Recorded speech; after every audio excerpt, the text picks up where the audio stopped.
Damos una cordial bienvenida a cada uno de nuestros amigos y hermanos que hoy nos acompañan en la conexión de la Asamblea de Quintero. Sabemos que nuestro hermano David puede estar en estos momentos, pero para dar comienzo a la reunión vamos a comenzar cantando el himno 470 de nuestros himnarios. El himno número 470 dice en la primera estrofa: es tu fidelidad tan grande, oh Padre, tú dices la verdad, descanso allí, tu luz rodea mi senda en el mundo, tu voz me anima, mi fuerza en ti. Entonces cantaremos el himno 470 de nuestros himnarios. Es tu fidelidad tan grande, oh Padre, tú dices la verdad, descanso allí. Tu rodea mi senda en el mundo. Tu voz me anima, mi fuerza es en ti. Oh, qué fidelidad.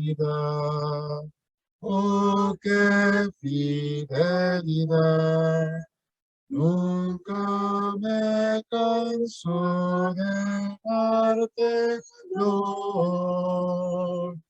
Cada mañana es nueva tu gracia, inalterable es tu gran amor. Los enemigos son muy poderosos.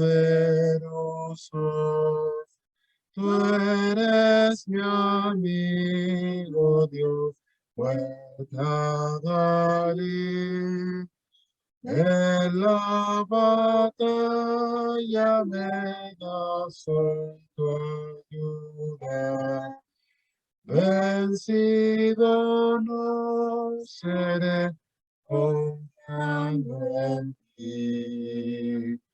Oh, qué fidelidad, oh, qué fidelidad. Nunca me canso de darte honor. Cada mañana es nueva tu gracia, inalterable es tu gran amor. En tu presencia, Dios, hay gran descanso, dulce consolación, perfecta paz. Las glorias de Cristo el Señor. Hemos de celebrar siempre la fe. Oh, qué fidelidad, oh, qué fidelidad. Nunca me canso de dártelo. Cada mañana es nueva tu gracia, inalterable es tu gran amor. Bien, para continuar, vamos a orar para ya luego pasar a la palabra de nuestro Dios. Vamos a orar, por favor. Padre nuestro, que estás en los cielos, y queremos dar las gracias por estos momentos en donde nuevamente nos podemos reunir al calor de tu palabra en esta ya tarde-noche. Queremos darte las gracias porque tú has sido bondadoso, bueno para con todos, y queremos agradecer que has permitido que nuevamente nos podamos reunir por este medio, por esta plataforma, para poder escuchar de tu palabra. y queremos rogar y suplicar por nuestro hermano que tomará de ella, para que usted sea con él guiándole en todo con su Santo Espíritu. Sabemos que no es del que siembra, tampoco del que riega, Él es nuestro Dios quien da el crecimiento para todo. Queremos rogar también para que usted prepare nuestros corazones para poder escuchar, entender el mensaje para todos. Abre nuestros ojos y miraremos las maravillas de tu ley, dice el salmista. Señor, ayúdanos a poder comprender lo que tú nos quieres decir. Señor, y dijimos que si hay alguna persona en medio nuestro que aún esté fuera de la puerta, queremos suplicarte que hoy pueda pasar de muerte a vida. Padre, queremos dejar todo esto en el nombre del Señor Jesucristo. Amén. Bien, ya llegando el momento, vamos a dar la palabra a nuestro hermano Roberto Bustamante, quien nos acompaña en este día miércoles. Así que, hermano, adelante, por favor. Muy bien, muchas gracias, hermano. Otra vez nos volvemos a conectar para poder seguir analizando algunos versículos de la carta a los Hebreos. Vamos a volver a leer el capítulo 4, versos 14 hasta el capítulo 5, porque esto nos ocupará en estos 3 miércoles que estaremos acá, ya que hemos llegado a un acuerdo en vista del viaje de nuestro hermano.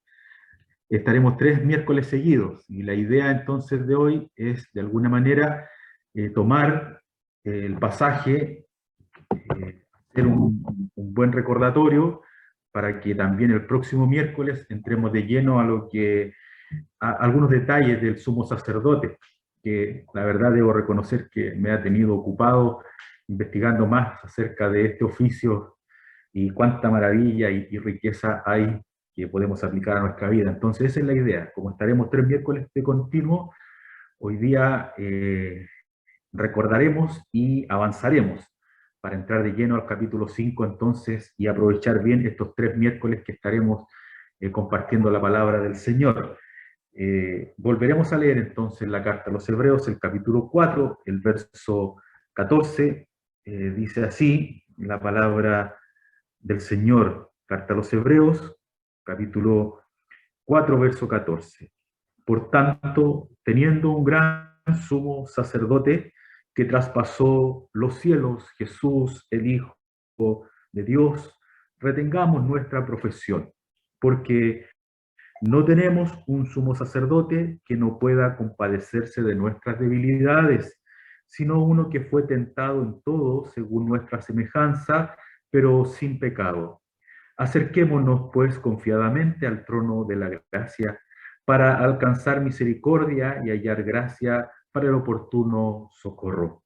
Porque todo sumo sacerdote tomado de entre los hombres es constituido a favor de los hombres en lo que a Dios se refiere, para que presente ofrendas y sacrificios por los pecados, para que se muestre paciente con los ignorantes y extraviados, puesto que él también está rodeado de debilidad y por causa de ella debe ofrecer por los pecados tanto por sí mismo como también por el pueblo. Y nadie toma para sí esta honra sino el que es llamado por Dios, como lo fue Aarón. Así tampoco Cristo se glorificó a sí mismo haciéndose sumo sacerdote, sino que le dijo: tú eres mi hijo, yo te he engendrado hoy. Como también dice en otro lugar: tú eres sacerdote para siempre según el orden de Melquisedec. Y Cristo, en los días de su carne, ofreciendo ruegos y súplicas con clamor y lágrimas al que podía librar de la muerte, fue oído a causa de su temor reverente, y aunque era hijo, por lo que padeció, aprendió la obediencia. Y habiendo sido perfeccionado, vino a ser autor de eterna salvación para todos los que le obedecen, y fue declarado por Dios sumo sacerdote según el orden de Melquisedec. Que el Señor bendiga su palabra. Espero que se escuche bien. Si no, ustedes me indican para no tener interferencia. Bueno, La carta a los hebreos, para algunos seguramente ya podría ser algo muy repetitivo, para otros algo muy esperanzador. La idea es que después de tantas reuniones, y algunos obviamente se repiten mucho contenido, eh, haya no solo un aprendizaje de la carta a los hebreos, no solo haya, como bien dicho, un aprendizaje, sino que haya un conocimiento pleno. El conocimiento pleno es poder poner en práctica y que esta carta nos sirva para nuestras vidas, para poder honrar al Señor y poder glorificar su santo nombre. Sabemos de la carta a los hebreos que es una carta que está dedicada y dictada a un grupo de hermanos de nacionalidad hebrea en una asamblea cristiana. Estos hermanos han sufrido persecución y por esa persecución y por otras cosas más, estos hermanos han comenzado a retroceder en su fe y han comenzado, al parecer, a mostrar cierta indiferencia con respecto al Señor. Esto a nosotros nos podría parecer muy común, pero no es normal. Creo que esa es la palabra. Puede parecer muy común, alguien dirá, bueno, en todas las asambleas cristianas sucede, pero no es normal. Como alguien dijo, es lo usual, pero no es normal y no es bueno tampoco volver atrás. Es lo que la Escritura está dejando muy en claro. Esta carta está escrita a este grupo de hermanos, a aquellos que están firmes en la fe, que a pesar de la persecución confían en el Señor, a otro grupo que han comenzado a retroceder, han comenzado a volver atrás, es más complejo seguir al Señor, y otro grupo que dice ser salvo y nunca se ha convertido. Y decíamos que estos tres grupos de personas se desarrollan en una iglesia local, porque en realidad no hay un control más allá de la cercanía que pueda tener la iglesia con el Señor. ¿Qué queremos decir con esto? Que el Señor también lo dijo. Habrá cizaña entre medio del pueblo de Dios. Pero ¿qué es lo que busca la carta a los hebreos? Que tanto los hermanos que están firmes sigan mirando al Señor, los que están volviendo atrás vuelvan al Señor y vuelvan a consagrarse a Él, y los que están en medio de esa iglesia y no se han convertido y dicen ser cristianos pero nunca se han convertido, por fin se den cuenta y se conviertan al Señor. Eso es lo que busca el Espíritu Santo al dictarnos esta carta. Decíamos que hace algunas semanas atrás que el capítulo 3 y el capítulo 4 está dedicado a los hermanos y le está advirtiendo, cuidado. El ejemplo que fue tomado de la antigüedad, el pueblo de Israel salió de la esclavitud, va rumbo a la tierra prometida, pero no entraron. Y no entraron, como dice la carta en el capítulo 3, verso 19, no pudieron entrar a causa de incredulidad. Es decir, no se entra por seguir a un hombre, no se entra por caminar en las filas de una iglesia cristiana, sino por haber oído con fe, como dice el capítulo 4, verso 2, porque también a nosotros se nos ha anunciado la buena nueva como a ellos, pero no les aprovechó el oír la palabra por no ir acompañada de fe con los que la oyeron. Es decir, la salvación es por fe. El hecho de entrar en el cielo y estar para siempre con el Señor es el acto del arrepentimiento y creer en Cristo como nuestro Salvador, y nuestra fe sincera, mucha o poca, depositada en la persona de Cristo. Es así entonces como el escritor, inspirado por el Espíritu Santo, va guiando a esta congregación y la va confrontando a decirles, atención, no sea que haya entre nosotros personas que piensan que van rumbo al descanso eterno y no han sido salvos. Este es el mismo mensaje que se transmite el día de hoy a toda iglesia cristiana que se congrega en algún lugar para glorificar el nombre del Señor. No sea que, estimado amigo, usted en realidad parezca no haberlo alcanzado.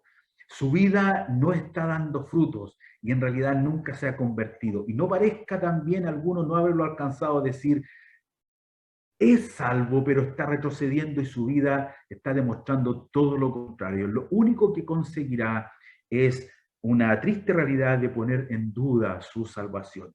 ¿Y cuál es, de alguna manera, la fórmula a esto? Es mirar al Señor, volverse a Él, mirar al Señor de cerca.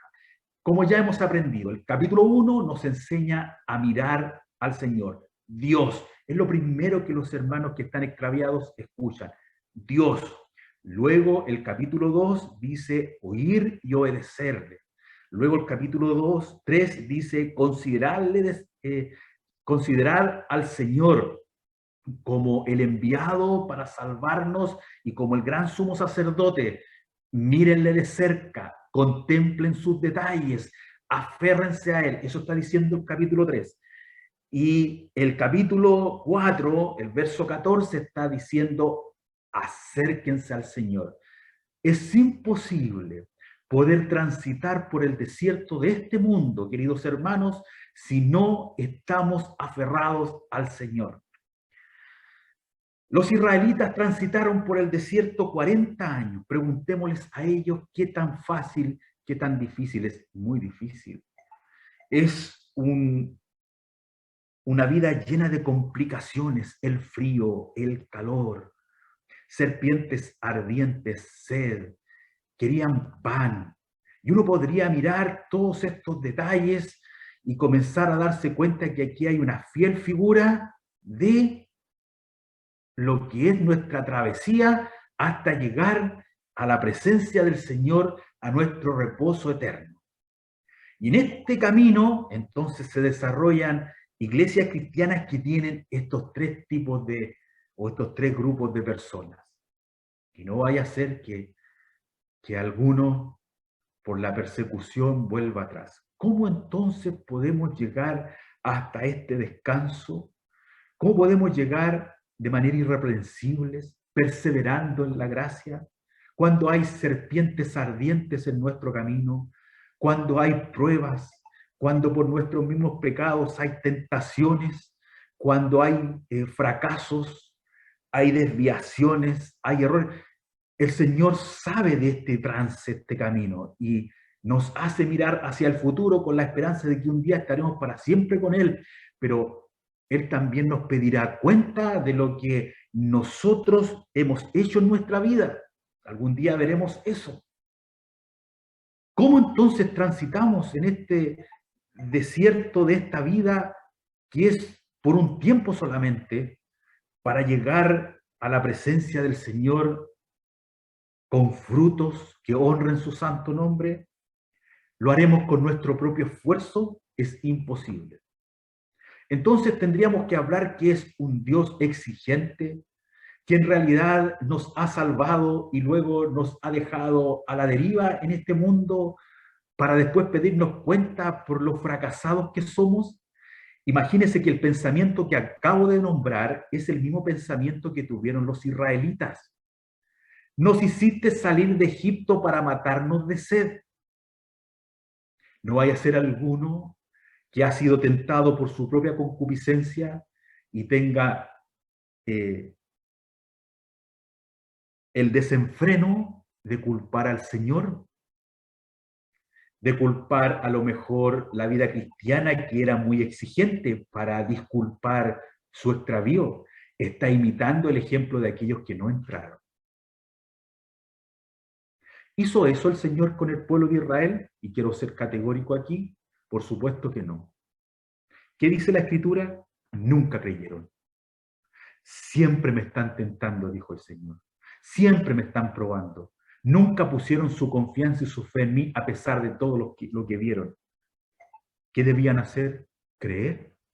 El que les había librado con mano poderosa no podría introducirles a la tierra de Canaán irreprensibles. Por supuesto que sí, pero estaba la voluntad de ellos porque no habían creído.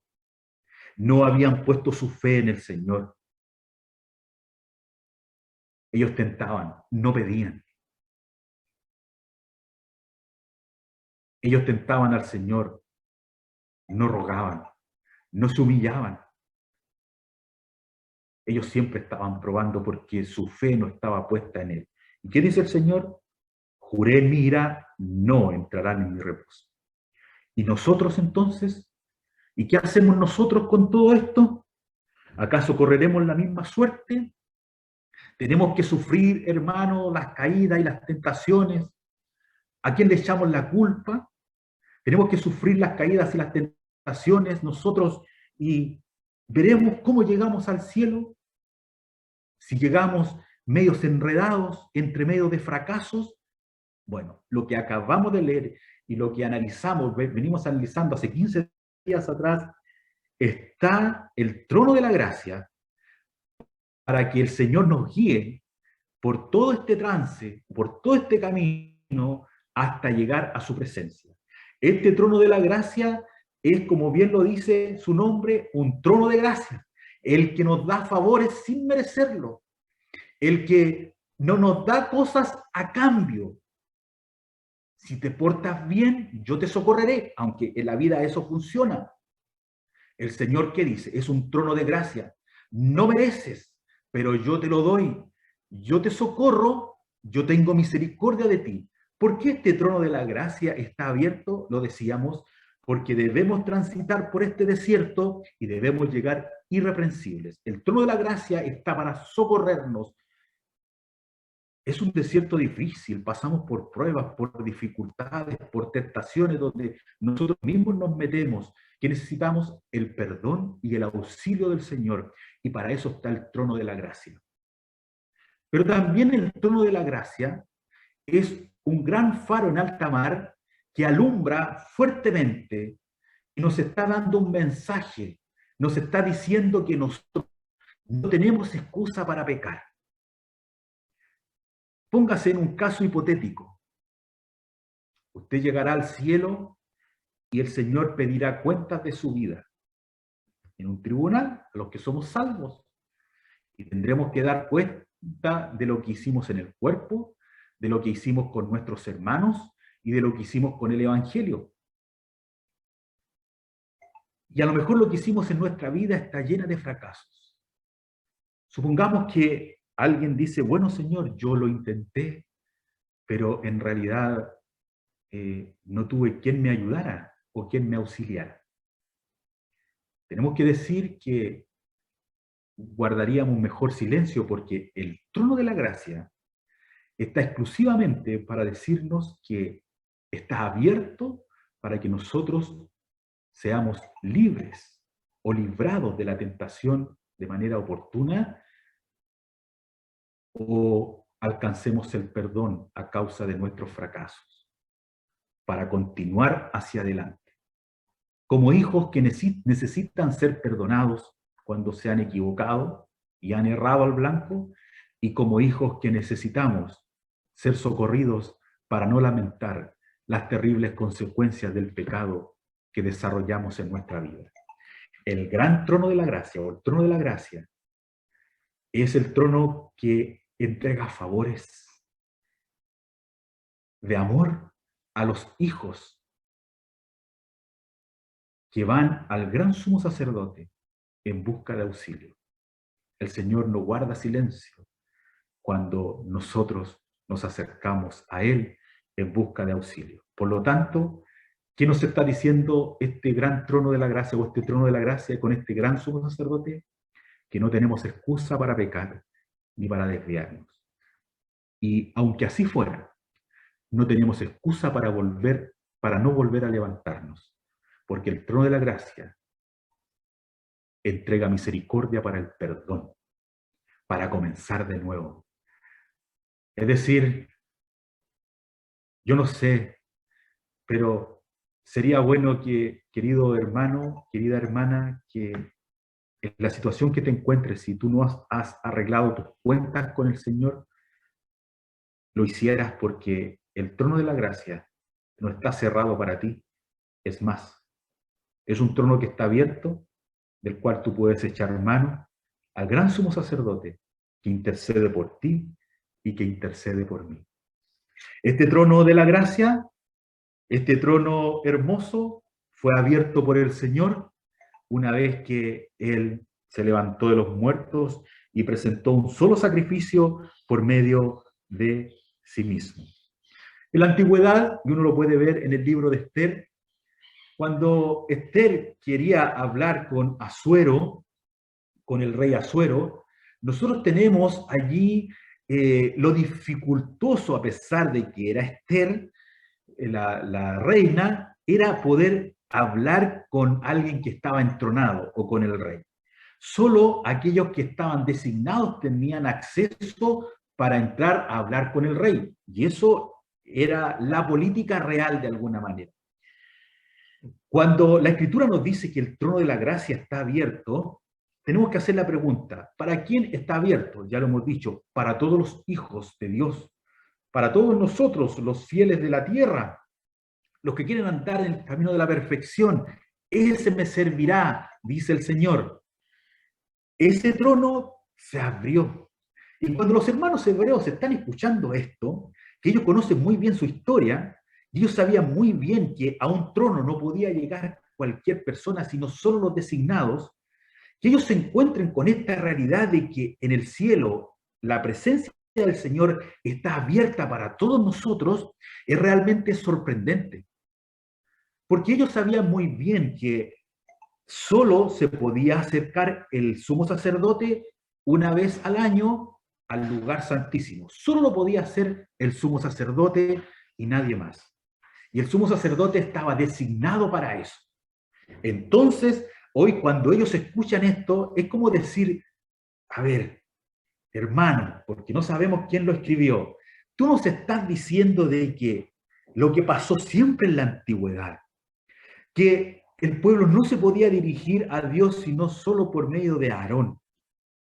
Hoy día nosotros tenemos libre acceso para llegar al Señor Jesucristo, a nuestro Salvador, y Él nos socorra y nos libre de todo.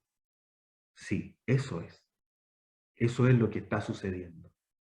Y esto tiene que haber sido asombroso en un momento de persecución. Durante la semana, nuestra hermana Nora nos contaba de alguna manera lo que había tenido que padecer ella por enfrentar una situación con la Sagrada Escritura en la escuela. Y cómo fue amenazada de demanda y todo por ser fiel al Señor. Y las oraciones subieron al trono de la gracia. Porque era un momento difícil, me imagino yo no he conversado con mi hermana, pero todos nos hemos encontrado en situaciones así.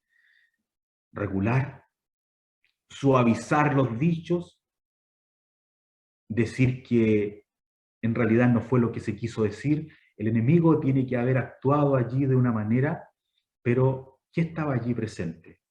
¿El enemigo? No, el trono de la gracia. Para dar descanso y socorro. Para asegurar la estabilidad de un creyente en momentos complejos, cuando debe identificarse con el Señor.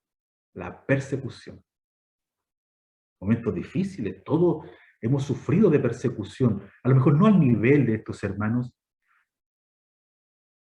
pero cual más, cual menos, en el lugar donde el Señor nos ha puesto debemos honrar su nombre. ¿Y dónde vamos? El trono de la gracia. ¿Quién está intercediendo por nosotros? El sumo sacerdote. ¿Y quién es el sumo sacerdote? Cristo Jesús.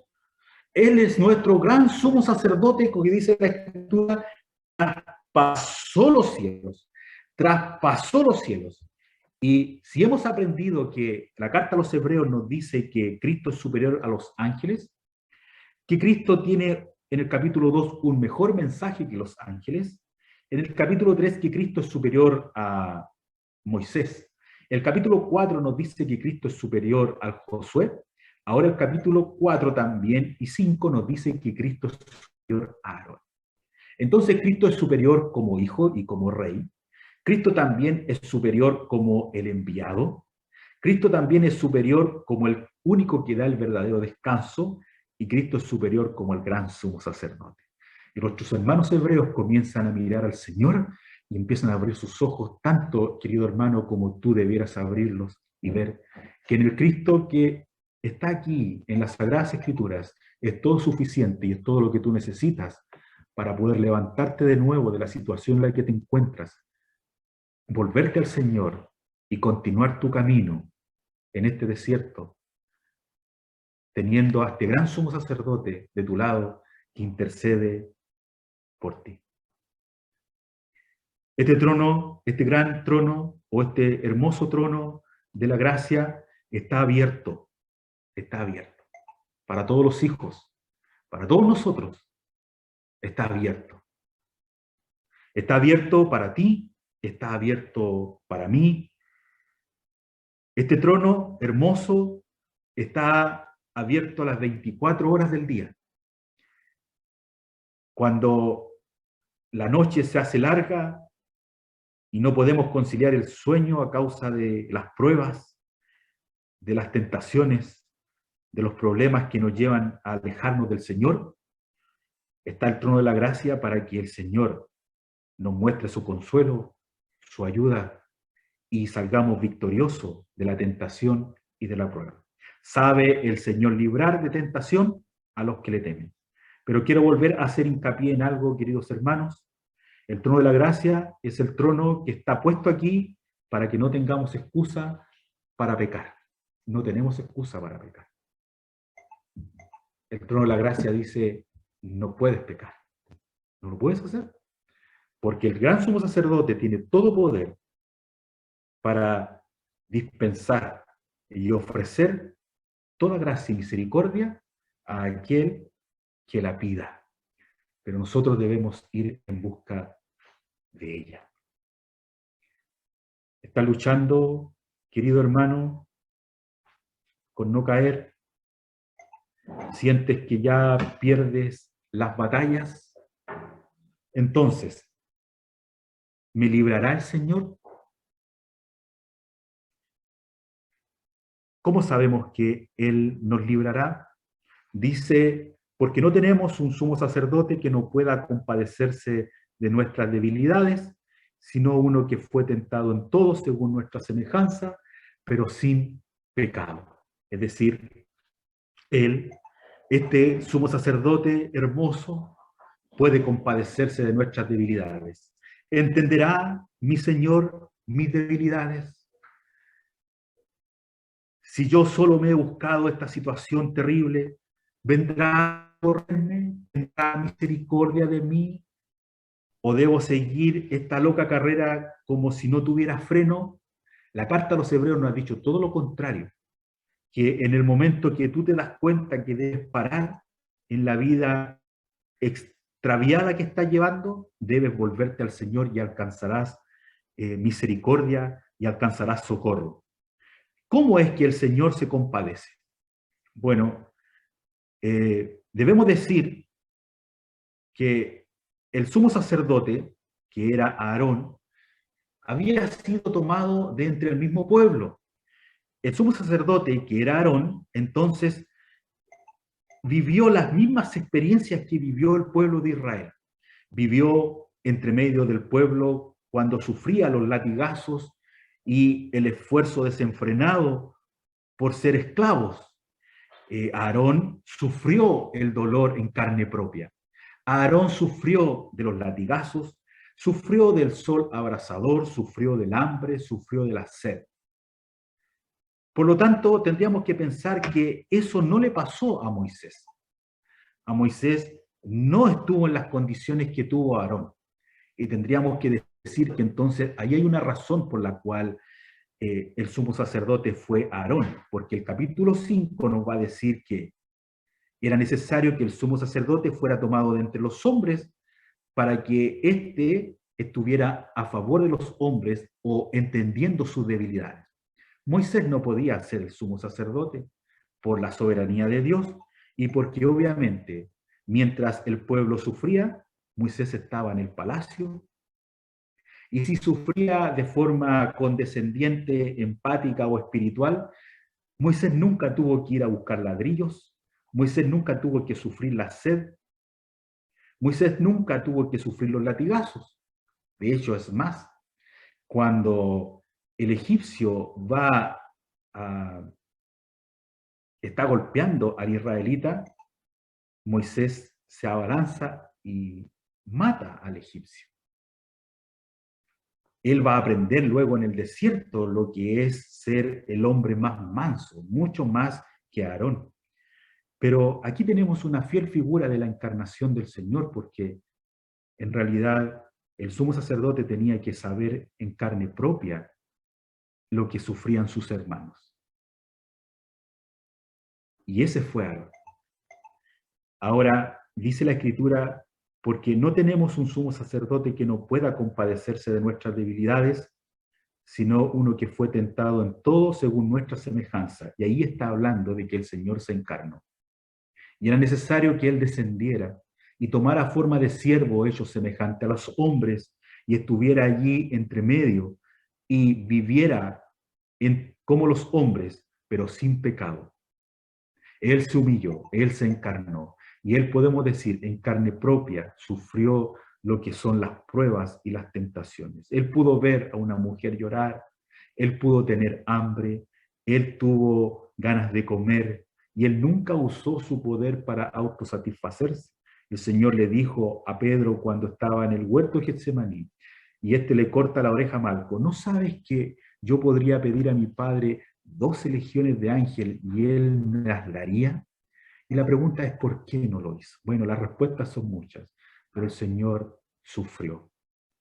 Sufrió el desprecio, sufrió el dolor, sufrió la angustia, sufrió la traición, sufrió lo que sufre la humanidad, pero nunca pecó, nunca pecó. Y ese es nuestro Dios eterno. ¿Por qué decimos esto? Dice que nuestro gran sumo sacerdote traspasó los cielos y lo nombra como Jesús, el Hijo de Dios. Y aquí tenemos a Jesús, el nombre que fue dado por Dios, nombre precioso, Salvador, el nombre del Señor que se ha encarnado. Y el Hijo de Dios, el Eterno, su humanidad y su divinidad y su deidad. El 100% Dios y el 100% hombre, que entiende perfectamente tu situación difícil. Y Él es el único que puede estar allí para interceder por nosotros, porque no solo nos entiende, sino que nos ama por sobre todas las cosas. Él nos ama. Y Él espera que un día entremos en el cielo y estemos para siempre con Él. ¿Y qué hace Él? Él intercede. Él aboga por nosotros. Y así como estos versículos nos invitan a aferrarnos a nuestra confesión de fe, a afirmar nuestra creencia, a no volver atrás a pesar de las circunstancias y a acercarnos con confianza. Acercarse con confianza. Usted puede saber lo que es eso. Usted sabe a quién le tiene confianza. Como un niño se acerca a su madre, ¿verdad? Como un padre o como un hijo se acerca a un padre. Eterna, hermosa confianza. Acerquémonos, dice el Espíritu Santo, acérquense con confianza. ¿Por qué están debilitados? Como si el Señor no los fuera a escuchar. Vayan, tengan confianza. El que murió por ustedes está presto para ayudarles, para protegerles, para salvarles. Vayan, mírenlo a Él. Acérquense con confianza, con toda confianza. Cuando se acercan al trono de la gracia, es como recibir un verdadero abrazo del Señor. Es recibir un abrazo de Él, es recibir una verdadera caricia de Él. Qué hermoso es poder expresarlo así, cuando me acerco al trono de la gracia y mi espalda está cargada de dolor, de angustia, de tristeza, no encuentras descanso en el solo hecho de saber de que Cristo solo ya sabe lo que está pasando, como oraba hace mucho tiempo un hombre y decía, Señor, mira, no sé si voy a salir de esta situación, pero lo único que te pido es que me hagas entender de que tú lo sabes y estás aquí. No importa si el resultado no es favorable humanamente, pero el solo hecho de saber que tú estás consciente de lo que me está pasando. qué descanso. Queridos hermanos, el Señor lo sabe. Y no solo lo sabe, sino que se hace partícipe de nuestra debilidad. ¿Y qué quiere decir esto? Alguien dirá que al estar extraviado en sus pecados y volviendo atrás y volviendo al mundo, como lo hace el hijo pródigo, volviendo atrás y volviendo al mundo, alguien podría pensar muy mal y decir, mire, ve, el Señor a mí me entiende. El Señor entiende que yo esté en pecado hoy día, porque como Él se humanó y como Él se hizo, como se dice muy mal, como uno de nosotros, el Señor no se hizo como uno de nosotros. Uno escucha esas cosas y da escalofríos. El Señor no se hizo como uno de nosotros. El Señor se hizo semejante a los hombres, pero Él es sin pecado. Entonces alguien dirá, el Señor entiende perfectamente que yo esté en esta situación. Y tenemos que decir que, basado en la carta a los Hebreos, el Señor no es condescendiente con tu extravío, con tu pecado, querido hermano, querida hermana. El Señor entiende tu debilidad, ¿no es cierto? Eso entiende Él. No quiere decir que se desentienda de el pecado en el cual estás viviendo. No, Él trata con eso y lo hace como dice el capítulo 2, la justa retribución del extravío. La justa retribución del extravío. Todo lo que el hombre sembrare, eso también segará. Entonces, ¿qué tenemos acá? Cuando somos tentados por nuestra propia concupiscencia, como dice Santiago, nuestro propio pecado, nuestra propia desviación, nuestra lejanía nos ha llevado a ser tentados en una suciedad o en algo, en lo que ustedes... Y en realidad, él o ella se da cuenta y parece que estuviera encadenado. Ahí es donde el trono de la gracia está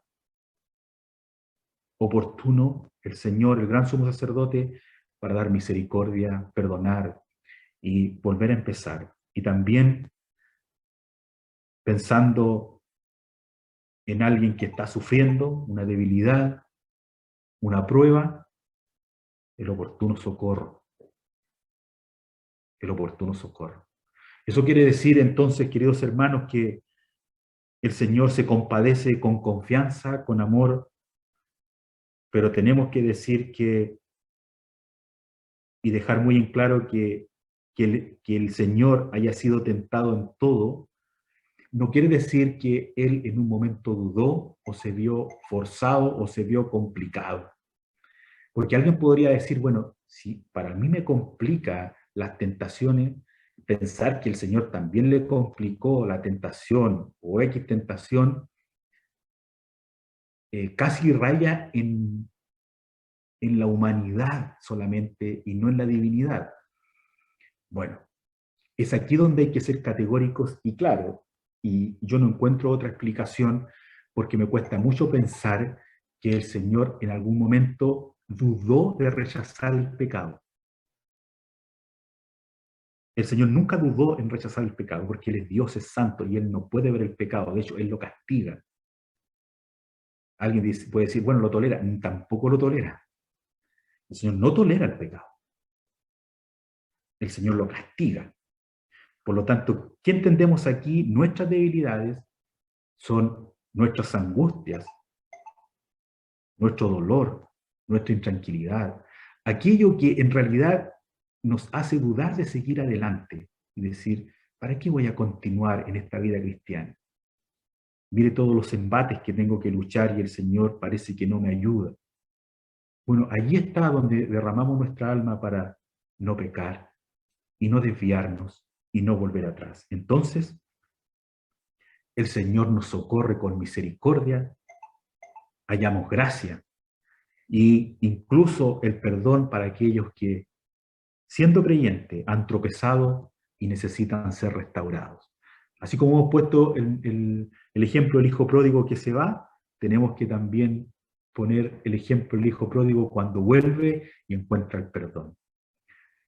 Te tenemos que decir entonces, hermano, que no tendrás excusa para llegar al cielo sin estar en comunión perfecta con el Señor. Porque este trono de la gracia es el gran trono, de alguna manera, que el Señor ha puesto aquí para que transitemos seguros en esta tierra hasta llegar a su presencia y podamos dar fruto y demos gloria a su nombre y lleguemos a ese día irreprensible. Como dice el apóstol Pedro, estas cosas os he escrito para que no pequéis. Y eso suena muy difícil, porque uno dice, pero ¿cómo? ¿Acaso podríamos pasar por este mundo sin pecar? Bueno, si el Espíritu Santo nos dice que las cosas están escritas para no pecar, el Señor jamás nos hubiera pedido algo que no hubiésemos podido lograr. Pero Él entrega todas las herramientas como el trono de la gracia, que en realidad más que un trono es quien está allí, o quien abrió ese trono y quien dispensa toda su gracia hacia nosotros para socorrernos día a día y protegernos. Y darnos de ese socorro, de esa seguridad que solo Él nos puede dar.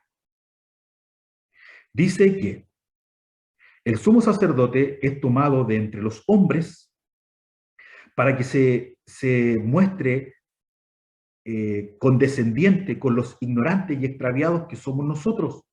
Pero aquí dice, porque Él también está rodeado de debilidad y por causa de ella debe ofrecer por los pecados tanto por sí mismo como también por el pueblo. Bueno, aquí está hablando de Aarón. Entonces tenemos que hacer hincapié cuando las figuras se van expresando y cuando no. Porque el Señor nunca tuvo que ofrecer sacrificios por él. Aarón debía ofrecer sacrificios por él, y lo veremos en algún tiempo más adelante, porque él era pecador igual que el pueblo. Pero en el Señor no encontramos eso. Va a decir más adelante. Así tampoco Cristo se glorificó a sí mismo haciéndose sumo sacerdote, sino que le dijo, tú eres mi hijo, yo te he engendrado hoy, como también dicen en otro lugar, tú eres sacerdote para siempre, según el orden de Melquisedec. El Señor ha ganado ese lugar y ha sido nombrado por el Padre, por el Dios eterno, como aquel que es el Hijo, que ha venido al mundo para dar su vida y que ha vencido el pecado, ha vencido a Satanás, ha vencido la muerte y ahora está sentado. Dice la Escritura que Él traspasó los cielos y que Él se sentó. ¿Cómo es que el Señor pudo traspasar los cielos? Bueno, porque Él es poderoso. No olvide que el Señor vino a hacer una obra y Él vino a dar su vida por nosotros, pero eso significó que Él, siendo semejante a los hombres, Él fuera tentado en todo, pero se mantuviera impecable, sin pecado, no tuviera contacto con el pecado, ni siquiera Él tuvo la más mínima intención de pecar, ni siquiera dudó en algo, Él lo rechazó siempre. Él es como algo que simplemente no le atrae, no puede, no lo puede ver. El impecable, el sin mancha, el apartado de los pecadores y el hecho más sublime que los cielos, murió en la cruz y dio su vida y por eso pudo resucitar, porque sin pecado.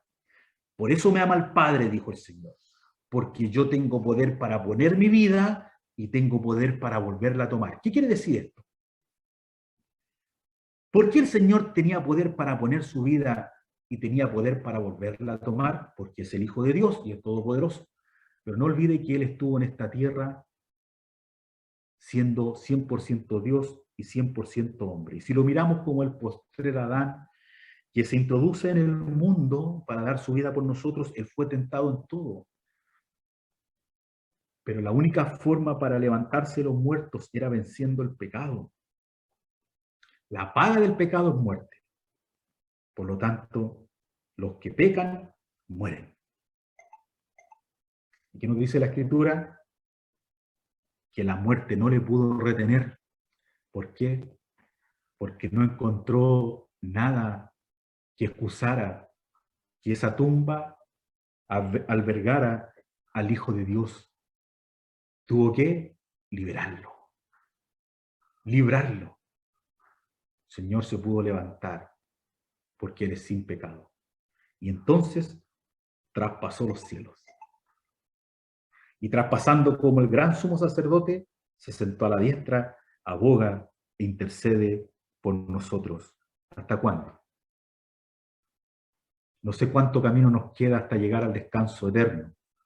No sé cuánto tiempo, pero Él está allí, presto para que nosotros lleguemos irreprensibles a la presencia del Señor. Bueno, hermanos, esta ha sido la intención, porque ya estaremos 2 miércoles más y con la memoria más fresca para pensar en este hijo declarado, ¿qué quiere decir hijo de Dios que ha sido declarado? Y este sacerdote de Melquisedec, ¿de dónde aparece? ¿Será un profeta? ¿Será una figura solamente? ¿Y qué es esto de que Cristo en los días de su carne ofreciendo ruegos y súplicas? ¿Qué es esto de que fue oído a causa de su temor reverente? ¿Y qué es esto de que aprendió la obediencia y fue perfeccionado? Bueno, si tiene tiempo para leer y, y ojalá meditar en ello, sería bueno, porque el próximo miércoles vamos a mirar estos versículos. A mí me sorprende que la Escritura diga aprendió la obediencia. ¿Qué querrá decir esto? Créame que me ha mantenido ocupado ya desde ya para que podamos desarrollar este tema y esto de que ha sido perfeccionado. ¿Acaso el Señor no sabía todo que tuvo que aprender? ¿Tuvo que aprender a obedecer? ¿Será eso? ¿Era imperfecto que tuvo que ser perfeccionado? ¿Será eso? Bueno, no hay que tener miedo en enfrentar los versículos bíblicos porque el Señor tiene respuesta incluso para las preguntas que nunca nos vamos a hacer. Así que todo ha sido escrito para la gloria del Señor. Esperamos, hermanos, que esta semana hasta siempre, no iba a decir hasta el próximo miércoles, pero la idea es que hasta que el Señor venga, hasta que el Señor le llame a su presencia, realmente usted atesore a este gran sumo sacerdote que está presto para socorrerle y para decirle que no hay excusa para vivir una vida lejos del Señor, porque en realidad Él, al primer llamado, Él responderá. Él escuchará y Él atenderá al auxilio o con auxilio a la necesidad que usted y yo tenemos. Que el Señor bendiga su palabra. Oremos. Nuestro buen Dios y Padre misericordioso, te damos las gracias por tu palabra, te damos las gracias porque hemos podido volver a meditar en este gran sumo sacerdote que traspasó los cielos, Cristo Jesús. Con cuánta reverencia llegamos a tu presencia a través de tu Hijo, porque es demasiado grande para nosotros, que criaturas tan pobres, tan miserables, eh, hayamos sido escogidos para un día estar contigo para siempre.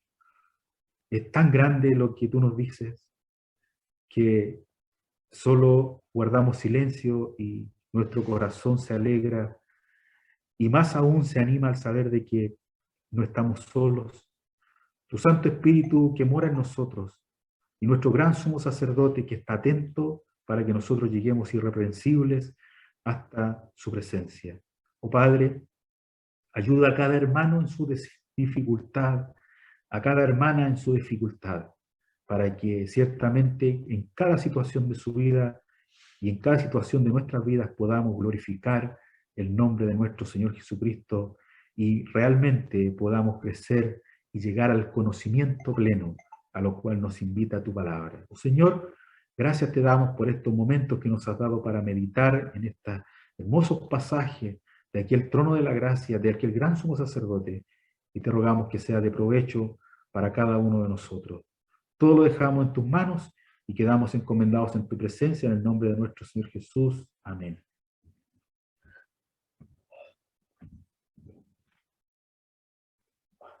Damos las gracias a nuestro hermano por habernos acompañado en esta tarde y ya noche. Para terminar, vamos a cantar el himno 173 de nuestros seminarios. Dice en la primera estrofa: firmes y adelante, huestes de la fe, sin temor alguno, que Jesús nos ve. El himno número 173. firmes y adelante, huestes de la fe, sin temor alguno, que os ve, siempre soberano, Cristo al frente va, y la región se está, iglesia de huestes de sin temor alguno, que Jesús los ve. Muévease potente la iglesia de Dios, de los ya gloriosos, marchamos en pos, somos un cuerpo y uno es el Señor, una alabanza y uno nuestro amor, inmensa piedad, desde sin temor alguno, que Jesús nos ve. Tronos y coronas pueden perecer, de Jesús la iglesia constante ha de ser, nada en contra suya prevalecerá, porque la promesa nunca hará.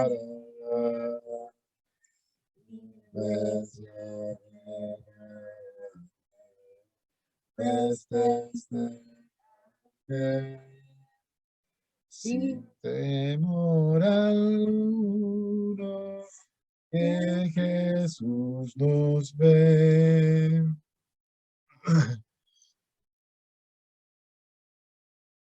Damos las gracias a los hermanos por habernos acompañado. Pido las disculpas por terminar el himno de otra forma.